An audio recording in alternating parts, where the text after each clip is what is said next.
Thank you very much. Thank you so much. I'm so grateful to be a recipient of this award and to be keeping such extraordinary company.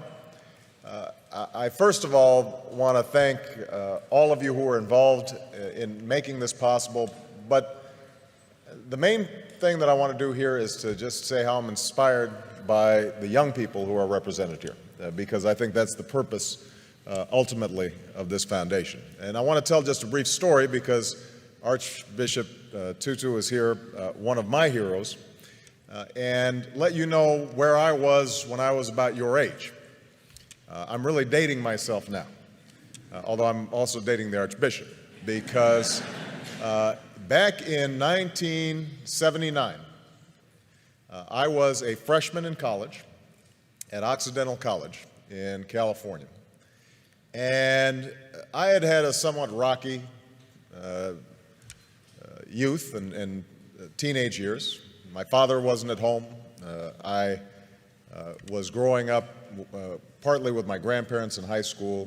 I'd gotten into trouble occasionally, was what my mother called a good time Charlie, meaning I wasn't really serious in terms of my studies, in terms of my work.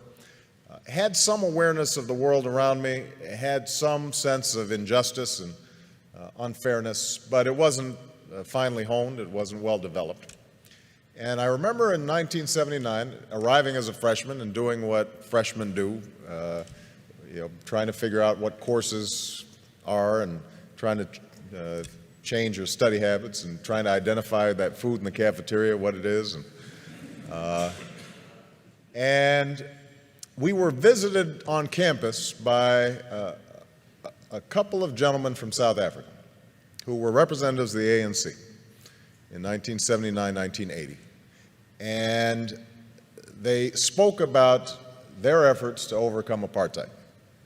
And for about an hour, myself and a group of students listened to these young men who were not much older than we were, describe the extraordinary struggles they were going through, the sacrifices that were being made, people who were enduring jail and torture and beatings because they had a sense that somehow, some way, justice would prevail. And that brief meeting, I think, in some ways changed my life, because what it told me, first of all, was that ordinary people can do extraordinary things when they're given an opportunity.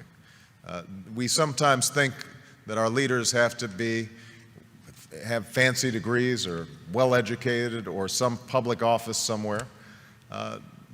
These young men had none of those things.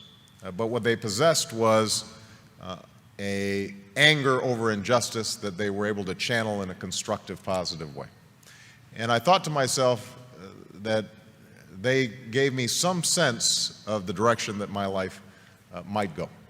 And so I became active in the anti-apartheid movement on campuses. And I'm not sure we were particularly effective. As I recall, Occidental College continued to refuse to divest despite the various protests that we organized as students. I transferred to Columbia, and there was similar resistance on Columbia's campus.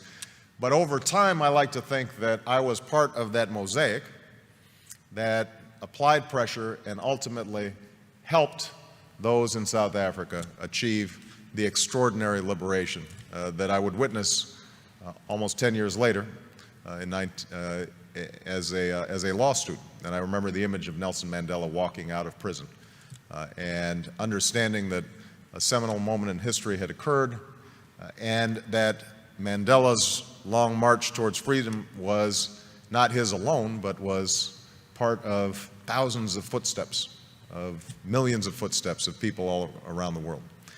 And I trace back me getting involved in politics to that moment, because as a consequence of that organizing on a college campus, I became a community organizer. As a consequence of a community organizer, after going back to law school, became a civil rights attorney.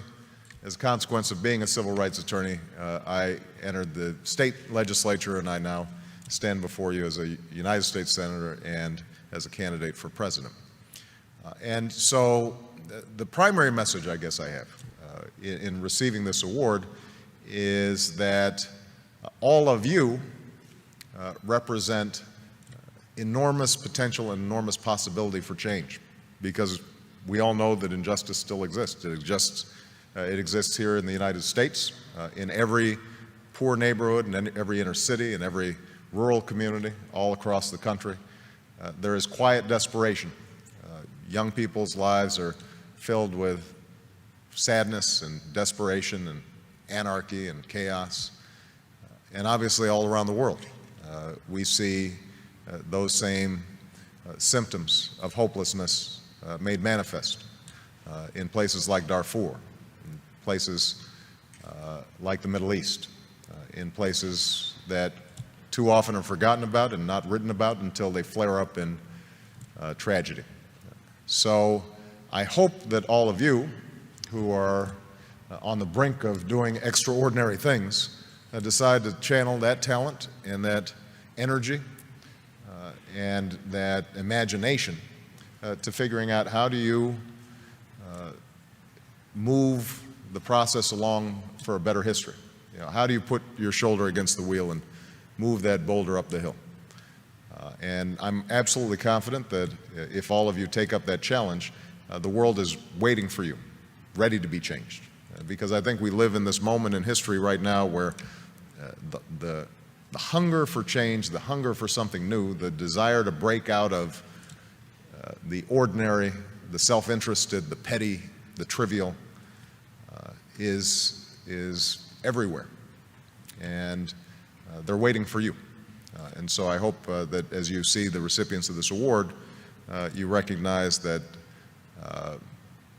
it's actually more of a tool to give you a little spark and drive you in the wonderful directions that I hope your lives take in the years to come. So thank you very much.